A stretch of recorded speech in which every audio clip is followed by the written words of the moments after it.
narito tayo ngayon upang matunghayan ang nakakakilig, napaka-sweet at talaga namang sobrang nakakakilig at talaga namang nagtitrending na istorya ni Kalingap Tata at Ate Marcio.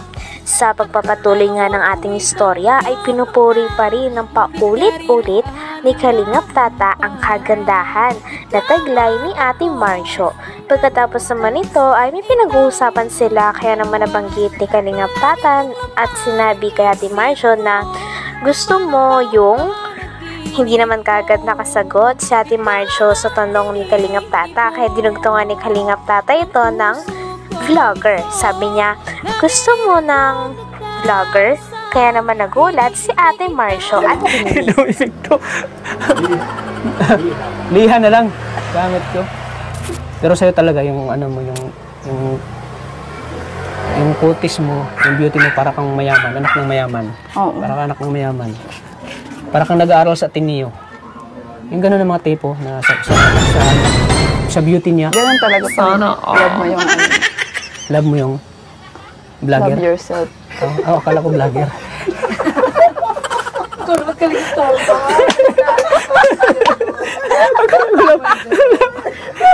Nag-iisip pa kasi siya eh. Kaya dinugtungan ko na lang. Ayun nga, love yourself. Love yourself. Akala ko love mo yung vlogger. Ganun ah. Oo. Saan pa ba kayo galing? Sa Dait pa, sa sentro. Mga taga saan ba talaga kayo? Ako taga Mindanao ako. Taga Davao Oriental. Ang layo Napadpad mo ako pala. dito, napadpad ako dito sa Mindanao dahil pumunta sila Kuya Bal sa pagkatapos naman ito ay pinaliwanag naman ni Kalingap Tata kay Ate Marcio ang trabaho nilang mga Kalingap vlogger. Talagang nakikinig din si Ate Marcio kay Kalingap Tata. Sa tingin nyo, may balak kayang maging vlogger din si Ate Marcio sa hinaharap? Sapagkat kung magiging vlogger din siya, ay tsak napapatok siya sa kagandahan ng kanyang ngiti at napaka-bait na personalidad niya. content ko doon. Napanood mo ba yung nagpulubi ako? Oo. Pulubi prank ako? Oo. Panood ko. Napanood mo? Pulubi talaga. Oo. Pero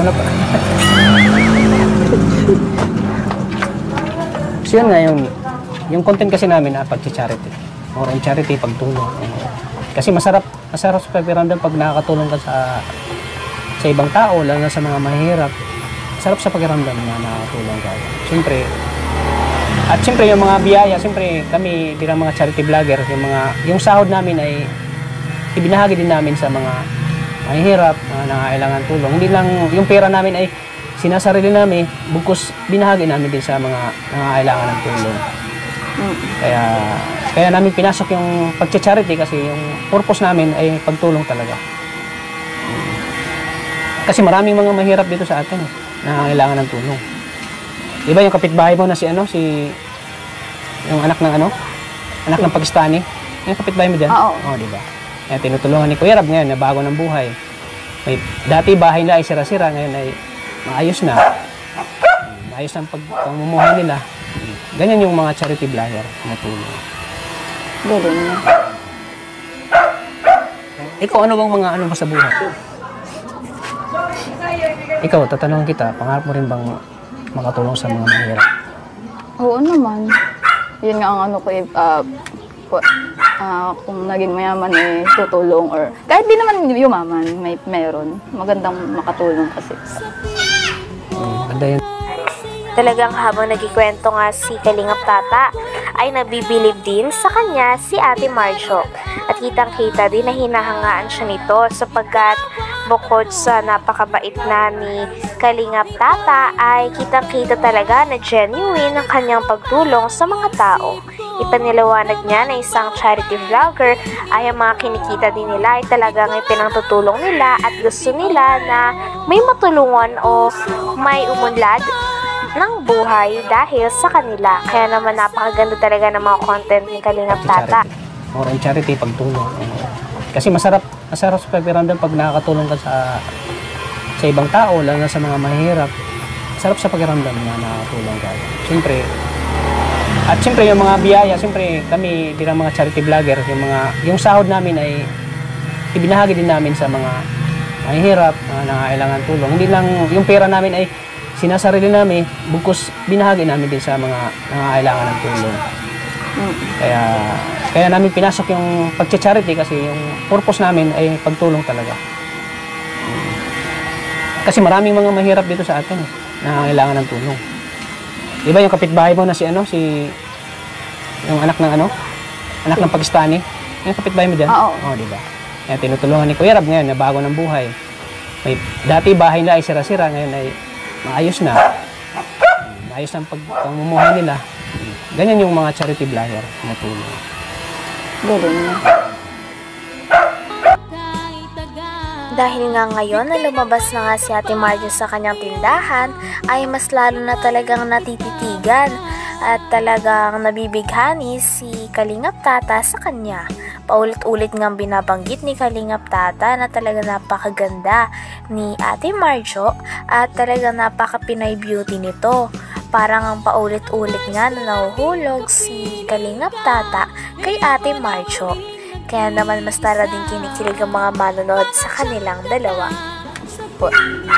Kung naging mayaman tutulong or kahit di naman yumaman, meron. Magandang makatulong kasi sa...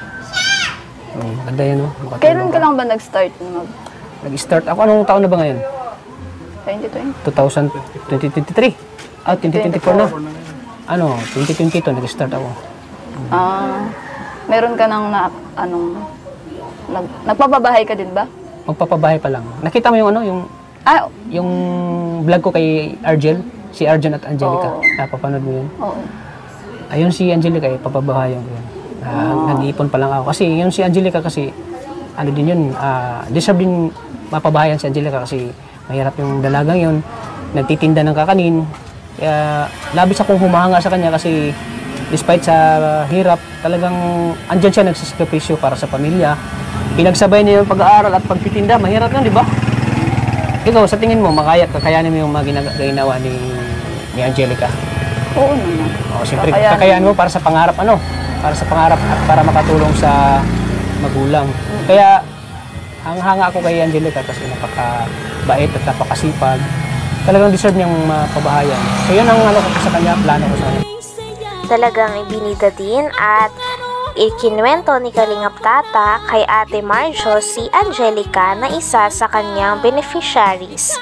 Si Angelica yung ka-love team ni Kuya Arjon at in-explain niya din kay Ate Marjo na talagang hanga siya kay Ate Angelica sapagkat pinagsasabay nito ang pag-aaral at ang pagtitinda. Tinanong niya din si Ate Marjo kung kakayanin niya daw ba ang mga ganitong bagay para sa kanyang pamilya.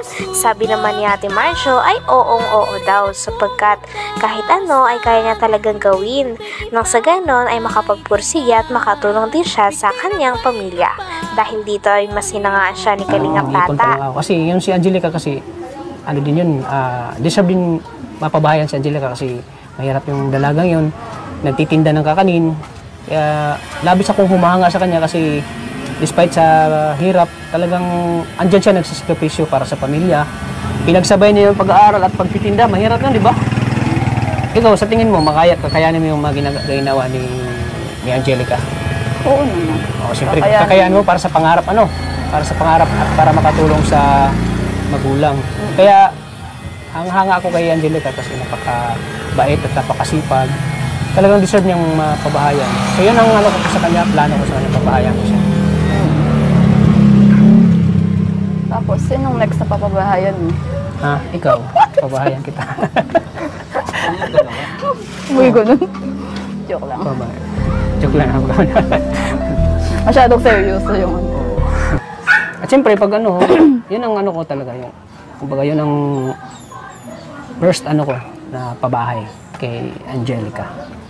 Oo, napanood ko na parang... Napanood ba yung pinto niya? Napanood mo? Oo. Din mo. Hanggang dito na lamang muna ang ating nakakakilig, napaka-sweet at talaga namang sobrang pinakainaabangan at napaka-trending na istorya ni Kalingap Tata at Ate Marjo. Maraming salamat sa inyong panonood. Hanggang sa muli! Bye!